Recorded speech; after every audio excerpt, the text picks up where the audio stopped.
I was listening to a podcast and they were talking about, Epstein's picture of Bill in the dress, and for those that don't know what this painting was commissioned by Epstein, and he had it hung in his New York apartment.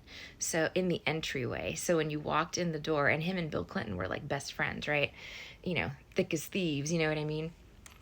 So when you walked into Epstein's apartment, right when you walked in, there's this picture of Bill Clinton. I'll put it as the thumbnail so you can see.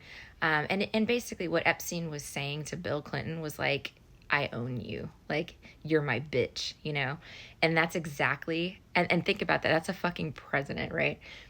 This is exactly how I see like every person involved in my case that came for me. You see what I'm saying? I see you owned like a fucking bitch. Like I see you in the dress. Like I see your face on that model because you're owned by Epstein.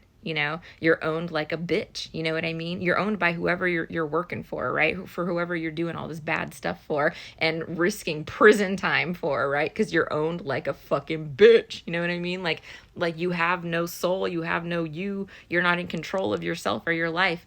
You don't care who you are, even if you're the president, right? If you're not taking action against Epstein and his ring, you're owned like a bitch. You know what I mean? You're owned just like Bill, And, hopefully the president's not. I'm not saying he is, but he sure is not shutting down this trafficking ring. He could. He could do that. He could, and he's not.